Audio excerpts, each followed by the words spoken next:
Welcome to Inside British Royals.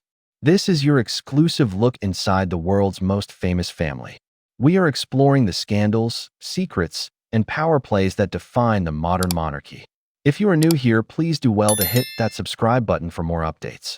It's the news sending shockwaves across the globe. Andrew Mountbatten Windsor, King Charles's brother, has been arrested. But this isn't just about his notorious past.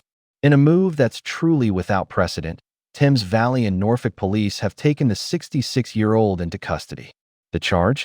Suspicion of misconduct in public office.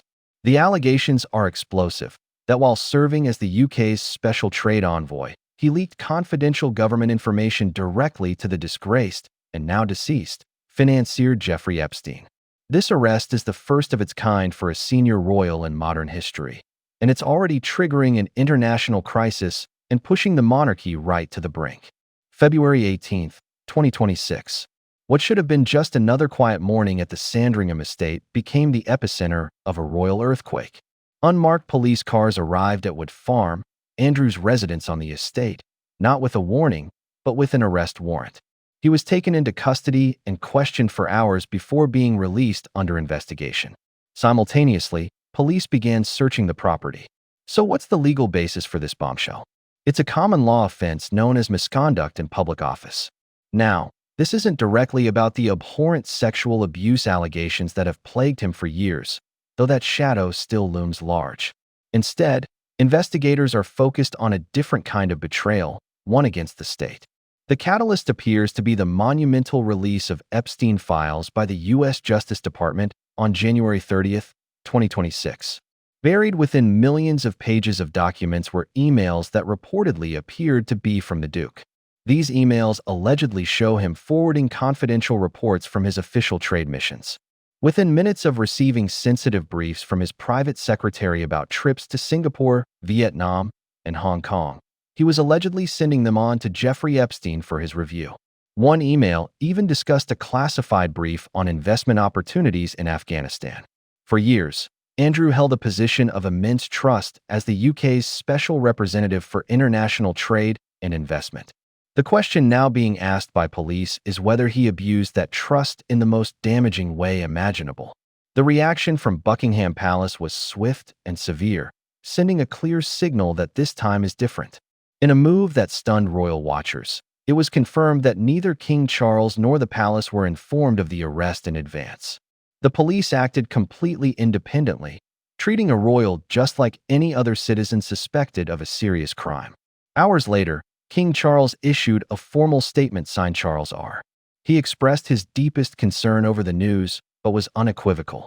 "Let me state clearly, the law must take its course," the king declared, affirming that the investigation has the royal family's full and wholehearted support and cooperation.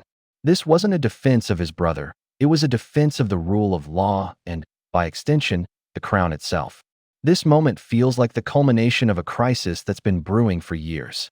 It follows King Charles's decisive action in October 2025, when he stripped his brother of his remaining titles, including Prince and Duke of York, and removed him from his royal residence.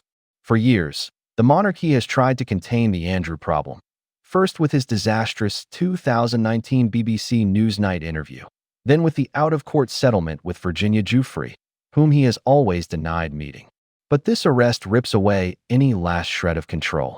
It puts the king in an impossible position, caught between what's left of family loyalty and the absolute need to protect the institution he's sworn to lead.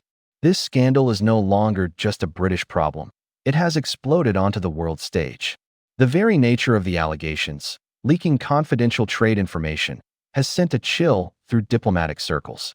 For a decade, Andrew was the UK's global trade envoy, a position that gave him access to sensitive economic and governmental information. The idea that this information may have been compromised and shared with a convicted sex offender has created a significant international fallout.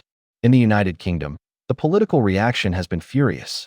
Labour MPs like Richard Bergen have demanded an independent inquiry into what the royal family knew about Andrew's relationship with Epstein and when.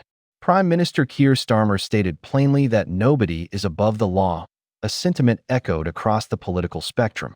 Internationally, the response has been one of stunned condemnation.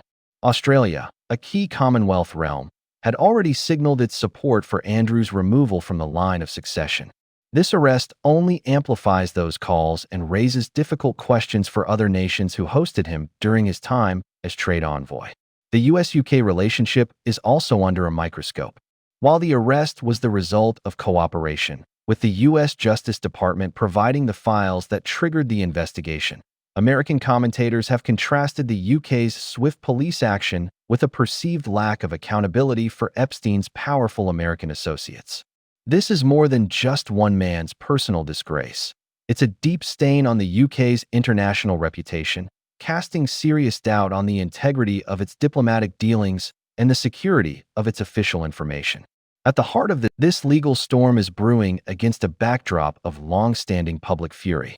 For years, Andrew has been a lightning rod for criticism, stemming from his friendship with Epstein and the sexual abuse allegations made by Virginia Giuffre, which he has consistently and strenuously denied. His 2019 Newsnight interview, where he showed little empathy for Epstein's victims and offered his now infamous alibi involving a trip to a Pizza Express, was a public relations catastrophe from which his reputation never recovered. That interview cemented a public perception of a man who is out of touch and unaccountable. This arrest has poured fuel on an already raging fire. Anti-monarchy sentiment, which has been steadily growing, has seized upon this as the ultimate example of royal rot. For many, this isn't just about Andrew anymore. It's about a system they believe protects the powerful. The sight of a senior royal being arrested is, for some, a sign that the system might finally be working, while for others, it's proof that the entire institution is broken beyond repair. Before we unpack what this means for the future of the entire royal family, be sure to subscribe and hit the notification bell so you never miss an update on this developing story. So what happens next? The path forward is incredibly dangerous, both for Andrew Mountbatten-Windsor and for the monarchy itself. The police investigation will be painstaking, poring over documents, re-interviewing witnesses, and tracing the flow of information between a royal envoy and a criminal. The Crown Prosecution Service will then have to decide if there is enough evidence to formally charge him. If they do, the United Kingdom would face something truly unprecedented: the king's own brother standing trial in a crown court. Royal historians are already calling this the most significant crisis to face the monarchy in a century. They're saying it surpasses the abdication of Edward VIII, because that was a choice between love and duty. This is an accusation of criminal betrayal against the state. The core question being asked in the halls of power and on the streets is whether the monarchy itself can endure such a profound wound. King Charles's decisive actions have been aimed at cauterizing it, at proving the institution is separate from the alleged sins of one of its members. But the damage may already be too deep. The implications ripple outwards, threatening to engulf others. Lawmakers are pushing for a broader inquiry, not just into Andrew, but into what the wider royal establishment and government officials may have known about his dealings with Epstein. Every corner of the establishment is now under scrutiny. This case forces a reckoning, questioning the wisdom of using royals as trade envoys and highlighting the potential for the lines between public duty and private association to become dangerously blurred.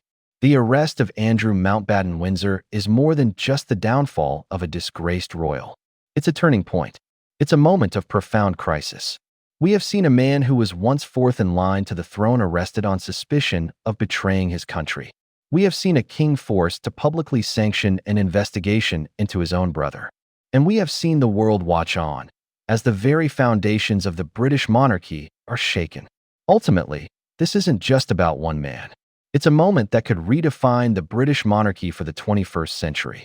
The coming weeks and months will determine whether the crown can truly distance itself from this scandal, or if the damage will be terminal. What do you think? Can the monarchy survive a scandal of this magnitude? Share your thoughts in the comments below.